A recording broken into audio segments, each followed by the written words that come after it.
And then ito, find this color. 'Di ba? Ito, Gem, ano to, isa to sa malaking time saver. Yan, ang galing sir, may shortcut na pala. Kasi may long cut, may long cut akong ginagawa dyan actually eh. Yung sa Control F, find and replace, tapos sa style mismo. So, Yes. long cut method yung sa akin. Parang wow, ngayon parang ang bilis na. Oo. Pakita ko sa'yo kung paano siya gumagana. Kasi alam ko, ginagawa mo to palagi.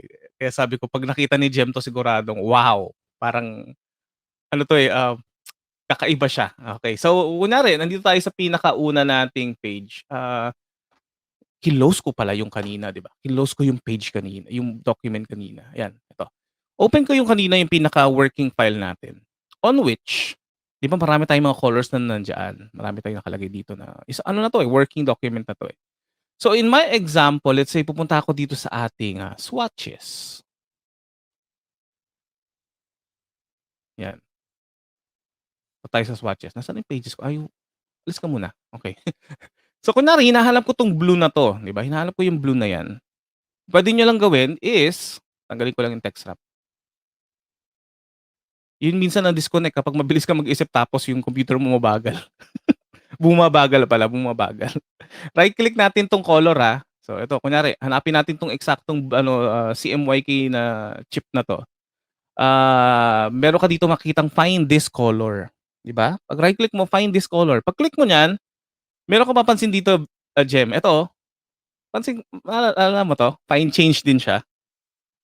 Imagine, di ba? Find change din siya pupunta. And then, hanapin mo siya. Let's say, find next. And nakita niya dito kung ano yung color na yon. Pati yung range ng tint na ginamit dun sa actual color. Let's say, find next. Wala na siya. Let's say, maghanap tayo ng mga dito kulay itim. Hanap tayo ng mga itim dito. Ano mga itim na dito na mga color? Right-click natin, find this color. And as you would see, pag ginamit nyo yan, mas dadali yung inyong trabaho kasi lahat lang nung itim ang hinahanap ninyo. Diba? Kunyari, ito, itim yung ginamit daw dyan. Ito, itim yung ginamit doon. And then, you can always change whatever color that you want. Diba? Change color too. Let's say, gusto kong gawin siyang ganito uli siya. Imagine, no, lahat yan. Kunyari, gusto ko, gaano karaming time masasave nyo dito? Let's say, change all. Lahat ng black i-change ko. 57 instances found. In just 2 clicks. Di ba, Jem? Anong reaction mo dito, Jem? Grabe. Actually, sir, as you're showing this, parang kasi before, sinasabi nila si InDesign na pag-iwanan na, di ba? Pero sa nakikita ko, parang nakakahabol na siya. Kasi itong feature na to, meron sa Illustrator, di ba? Yung select same color Yes. fill sa Illustrator. Yes. Tapos na-integrate na rin nila sa InDesign. So, wow.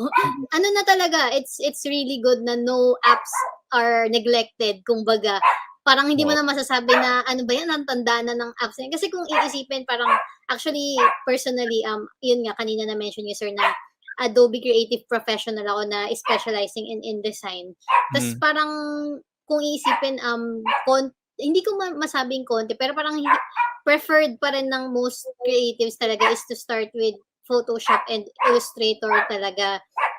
Kahit yung mga layout ng magazine technically is much easier with InDesign. Parang marami talaga na hindi masyadong nakaka-appreciate pa sa kanya. Pero, ayun, like, yung with all these new features na nilalagay na rin nila sa InDesign, parang nakakasaya na, okay, yung investment ko dito sa InDesign naman is parang worth it. Parang yun.